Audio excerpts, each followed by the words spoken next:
അനശ്വര കലാകാരൻ കലാഭവൻ മണിയുടെ 8ാം ചരമവാർഷികം ആചരിച്ച ചാലക്കുടി നഗരസഭയും കലാഭവൻ മണി അനുസ്മരണ സമിതിയും ചേർന്ന് ചേനത്തുനാട് മണികൂടാരത്തിലെ സ്മൃതി മണ്ഡപത്തിൽ അനുസ്മരണ ചടങ്ങ് സംഘടിപ്പിച്ചു.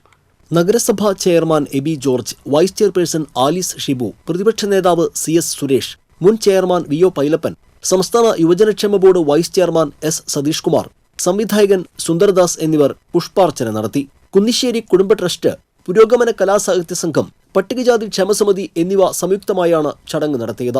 സംവിധായകൻ വിനയൻ ഉദ്ഘാടനം ചെയ്തു. സമിതിയുടെ പ്രഥമ പുരസ്കാരം കലാഭവൻ പീറ്ററിന് സമ്മാനിച്ചു.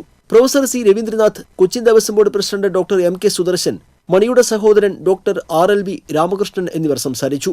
മണിയുടെ പ്രതിമയ്ക്ക് മുന്നിൽ പുഷ്പാർച്ചനയും തുടർന്ന് അന്നദാനവും നടത്തി. കലാകാരന്മാരുടെ സംഘടനയായ ഫേസ് ചാലക്കുടി സൗത്ത് ജംഗ്ഷനിൽ മണി അനുസ്മരണം സംഘടിപ്പിച്ചു.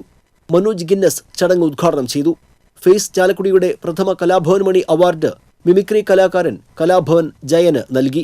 സംവിധായകൻ സുന്ദർദാസ്, നഗരസഭാ കൗൺസിലർ VJ ജോജി, ജോഷി പുത്തരിക്കൽ തുടങ്ങിയവർ സംസാരിച്ചു. കലാഭവൻ മണിയുടെ പേരിലുള്ള ചാലക്കുടി സൗത്ത് ജംഗ്ഷനിലെ ഓട്ടോ സ്റ്റാൻഡ് തൊഴിലാളികൾ ഇക്കുറിയും മണി അനുസ്മരണം നടത്തി. പുഷ്പാർച്ചന, അന്നദാനം എന്നിവയായിരുന്നു ചടങ്ങുകൾ.